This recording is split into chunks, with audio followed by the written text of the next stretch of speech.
The first transformation that we will study in greater detail is translations. So let's take a look at a simple example of y equals to x squared, and we think about the translation along the positive and negative x-axis. Okay, C1 is the curve that is defined by a translation along the negative x-axis by 2 units. Okay, so we have C1 over here, whereas C2 is a translation of the graph by 2 units in the positive x direction. So we want to take a look, how does this minimum point transform, right? So this minimum point is at the origin, 0, 0. But now after the translation along the negative x-axis, we have the minimum point at negative 2, 0 over here. Okay, so please fill up your lecture notes over here. Then if we consider the translation in the positive x direction, I think this is a no-brainer. Our minimum point is now at 2, 0. Okay, so while the coordinates of the turning point seem obvious enough, we want to also understand what is the new equation of the graph. And we take a closer look at C1. Since our minimum point is at negative 2, 0, the equation of this graph can be written out as x plus 2 squared, right? Because this curve has a minimum point at negative 2. And if we relate this form of the equation back to my fx notation, then I can also rewrite this equation as f of x plus 2. Okay, this is with reference to my fx equals to x squared. So now that I have x plus 2 holding square, it means that this input here must be x plus 2. Can?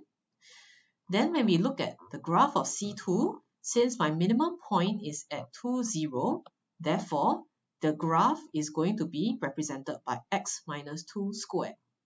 Similarly, if we relate it to the function notation, this can be written as f of x minus 2.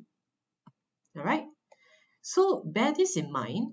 When we translate in the positive x direction, the equation over here, right, the input is going to be a x minus 2, okay, for the 2 units.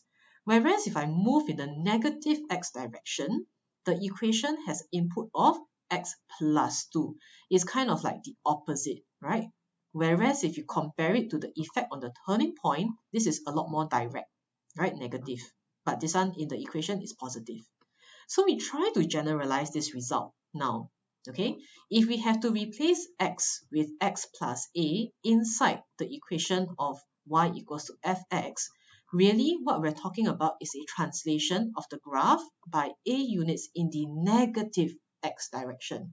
Okay, so remember, if this algebraic replacement is a positive one, but the geometrical transformation is actually in the kind of opposite direction. Okay, we're actually talking about a translation about the negative x direction.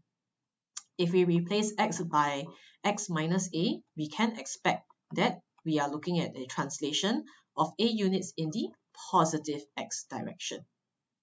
Okay, so do copy this down. In terms of the effect on the coordinates, then because we are translating by a units in the negative x direction, therefore the x coordinate will be adjusted by a units in the negative direction. Okay, then if we are translating in the positive x direction, then of course my x coordinate will increase by a units. Now this transformation doesn't affect the y values, so you notice that the y coordinates don't change. Okay. Next, we talk about translation along the positive or negative y-axis. So we start off with a translation in the negative y direction first. That is my graph C1 over here. Then we talk about a translation in the positive y direction, which is upwards. Okay, so this is my graph C2. Again, if we look at the turning point, I think no surprises over here. My turning point for C1 is at 0, negative 2. Whereas my turning point for C2 is going to be at 0, 2. Okay. Again, what I'm interested in is the equation of the graph. So my graph of C1 has the equation y equals to x squared minus 2, which is my fx minus 2, right? Because this is my original fx. Okay. Whereas when I translate in the positive y direction, I'm going to get x squared plus 2. So this is my fx plus 2.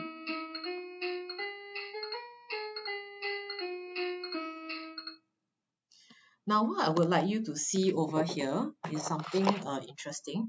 Even though I have written the graph in this way, but I can also rewrite this portion as y plus 2 equals to x squared, or equals to fx. Okay, let me correct that. This is equals to fx. Whereas for this particular one, for C2, I can write this as y minus 2 equals to fx. Okay, so notice that when I translate in the positive y direction, I am replacing the y with a y minus 2. And when I translate in the negative direction, I am replacing y with y plus 2. So this is something that we bring to us in the next table. When we have to do this algebraic procedure of replacing y with a y plus a, okay, then let me bring you back here. Y plus a, right? This is going to be in the negative direction, okay? So this is a translation of the graph in the negative y direction. And when I replace y with y minus a, we are looking at a translation in the positive y direction. So in terms of the effect on the coordinates, now my x value is unchanged, but my y value has to be adjusted by a units. Okay, and then same thing goes for this one. If I'm translating in the positive y direction, then I am going to add a units to my y coordinate over here.